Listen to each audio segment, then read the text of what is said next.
Masih di presisi siang pemirsa, Satreskrim Polres Magetan mengungkap 3 perkara tindak pidana penipuan. Polisi pun sudah menangkap para pelaku.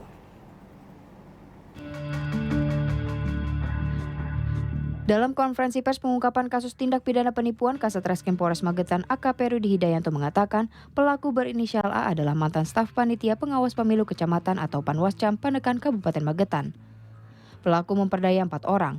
Modusnya pelaku mendatangi rumah korban dan menjanjikan bahkan menjamin korban Nisa lolos menjadi staf di bagian komputer di Bawaslu dengan gaji 3,2 juta per bulan. Pelaku meminta uang kepada korban sebesar 5 hingga 15 juta rupiah untuk setiap korban. Melakukan penipuan dengan modus operandi, dia mendatangi ke rumah korban, kemudian menjanjikan pada korban pelaku sanggup untuk menjadikan pegawai staf Bawaslu paket komputer dengan syarat yang pertama dia harus membayar dengan menggunakan uang sebesar 5 juta, kemudian membuat lamaran dan oleh pelaku ini dijamin masuk menjadi pegawai akan mendapatkan gaji 3.200.000. Nah, rangkaian kata-kata bohong, keadaan palsu, nama palsu yang dilakukan oleh pelaku terhadap korban, ini korban menjadi tergerak hatinya. Dia tertarik bahwa Bawaslu Kabupaten Magetan akan menerima pegawai, sehingga dia mau menyerahkan uang. Dari hasil proses penyidikan yang dilakukan oleh penyidik, ternyata di Bawaslu ini tidak ada perekrutan. Curiga dan sadar sudah menjadi korban penipuan, korban kemudian melaporkan peristiwa ini kepada polisi. Selain kasus penipuan perekrutan pegawai, Polres Magetan juga mengungkap kasus penipuan terhadap seorang janda yang berawal dari perkenalan di media sosial, dan kasus lainnya adalah kasus penipuan yang dilakukan seorang narapidana kepada atlet gulat juara SEA Games. Tim Humas Polres Magetan melaporkan untuk Polri TV. Polres Wonogiri, Polda Jawa Tengah berhasil mengungkap 5 kasus dengan 7 tersangka selama bulan Juni dan Juli 2023, masing-masing dari Satuan Narkoba, Satreskrim, dan Satlantas.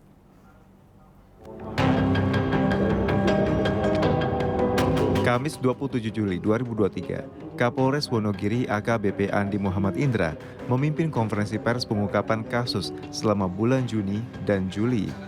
Ada 5 kasus yang berhasil diungkap dengan 7 tersangka.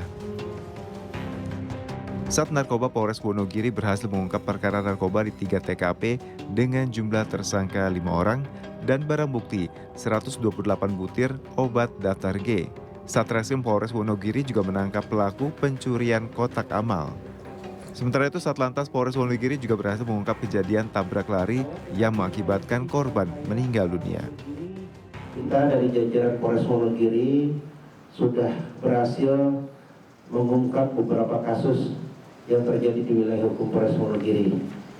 Seperti yang perlu kami sampaikan ya, dalam kesempatan pagi hari ini, kita telah mengungkap sebanyak 5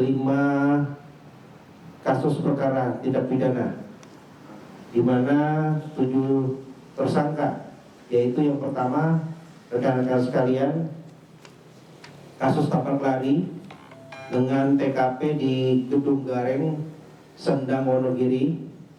Kemudian yang kedua, 3 kasus perkara narkoba dengan tindak pidana di wilayah Manyaran, Tawangsari, dan Silogiri. Kemudian yang ketiga, kasus perkara pidana pencurian dengan pemberatan.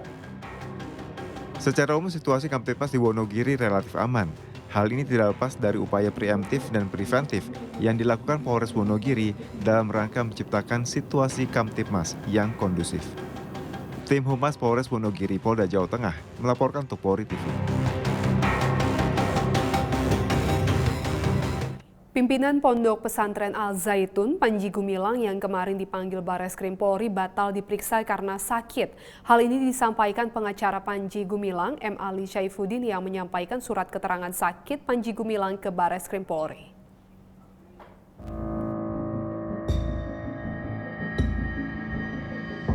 Bareskrim Polri sedianya pada Kamis 27 Juli 2023 memeriksa pimpinan Pondok Pesantren Al-Zaitun Panji Gumilang sebagai saksi dalam kasus dugaan penistaan agama. Namun pimpinan Pondok Pesantren Al-Zaitun ini urung datang karena sakit.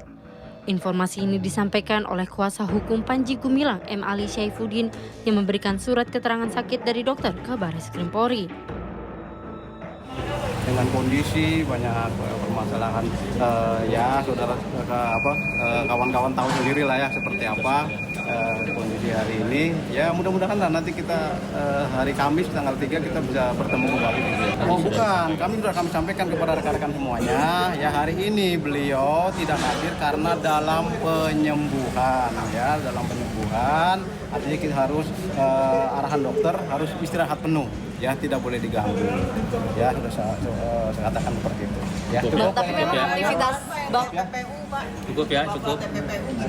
Berkaitan dengan TPPU sampai selaku kuasa hukum dari Pak Panji ini belum sampai ke sana ya. Kami belum nyampe untuk ke TPPU seperti apa, kami belum nyampe informasi seperti apanya. Kalau suratnya dari situ Pak. Kami unjukkan klarifikasinya aja. Ya, boleh. Kalau surat dokternya kayaknya sepertinya atensi ya. Nah ini permohonannya yang banyak dong Pak ya. Menyikapi kondisi Panji Gumilang yang tidak memungkinkan untuk diperiksa, Baris Krim Polri menjadwalkan ulang pemeriksaan ke hari Kamis tanggal 3 Agustus 2023. Terkait kasus penodaan penistaan agama oleh saudara PG, surat panggilan terhadap saudara PG yang dijadwalkan pada hari ini, Kamis 27 Juli 2023 pukul 10.00, diperoleh informasi dari kuasa hukum saudara PG bahwa yang bersangkutan tidak dapat hadir untuk diperiksa sebagai saksi dengan alasan dalam kondisi sakit dan disertakan surat keterangan dokter. Kuasa hukum saudara PG meminta pelaksanaan pemeriksaan dilaksanakan pada Kamis 3 Agustus 2023. Panji Gumilang dilaporkan atas dugaan penistaan agama. Dalam perkembangan penyelidikan, Polri juga menemukan adanya dugaan tindak pidana pencucian uang dan korupsi. Dari Jakarta, Rahmadini William Manda melaporkan untuk Polri TV. Presisi Siang akan segera kembali, tetaplah bersama kami.